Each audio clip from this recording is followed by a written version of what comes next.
I got nothing to say. You heard what I had to say. I've got nothing to say. Mark, how do you feel? I mean, the verdict is in. Former Luzerne County Judge Mark Ciavarella is found guilty of the most serious charges against him.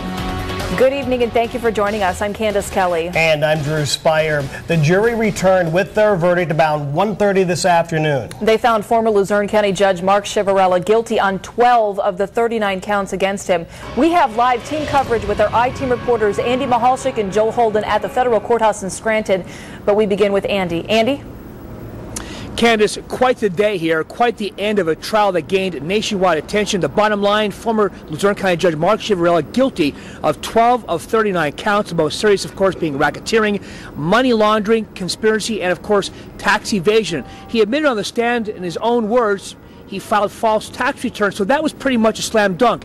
By last count, he faces more than 100 years in prison. Now, we're going to show you some video clips, first of all, of Ciavarella coming out of court moments after he was found guilty. And in that same clip, we tried to talk to the jury foreman. Of course, they had really nothing to say, but here's how that transpired. We'll start with Mark Ciavarella. Absolutely never took a dime to send a kid anywhere. If that was the case, that would have been in this trial.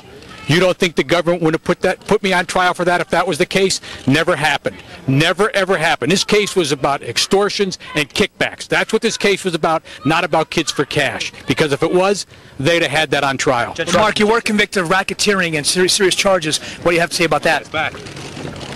Excuse me, I just need to get my car going. How do you feel about finally being over? I'm glad it's over. Was it tough? Yes, it was. Did you want to say anything to the families of the kids involved here on behalf of the jury?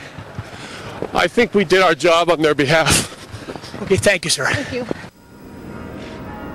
Now, he was found not guilty of extortion and bribery, which was the information from attorney Bob Powell, the co-owner of PA Child Care Center. Those charges found not guilty, so they are claiming victory of sorts. My IT partner, Joe Holden, had quite the afternoon, Joe. They're claiming victory, but that's not holding water with the prosecutors, is it? no, it's not. And in fact, they took the wind right out of those sails at a news conference held just moments after Ciavarella emerged out of the courthouse. And there were a lot of sparks as he came out and he had to face the apparent mother of one of the children he locked up.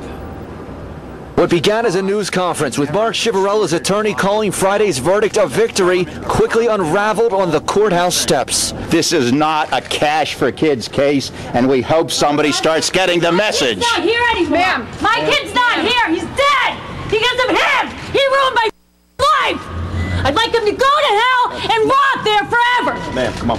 No, you know what he told everybody in court? They need to be held accountable for their actions. You need to be. Do you remember me? Do you remember me? Do you remember my son? An all-star wrestler? He's good. He shot himself in the heart. You scumbag. U.S. Marshals moved the woman away from a horde of cameras and reporters as she claimed her son killed himself after an appearance before Ciavarella when he was Luzerne County's juvenile court judge.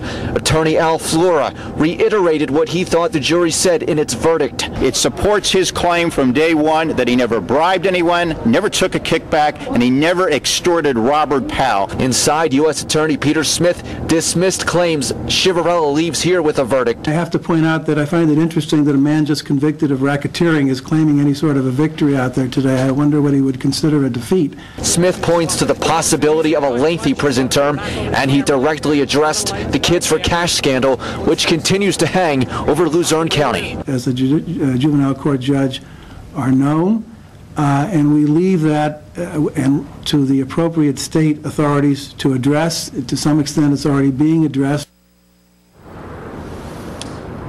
Back live, and depending on who you ask, obviously you can see there are two different worlds here as far as the outcome and who really is claiming victory tonight.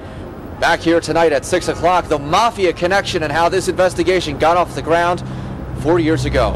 On behalf of Andy Mahalchik, live outside the federal courthouse in Scranton, I'm Joe Holden, Eyewitness News.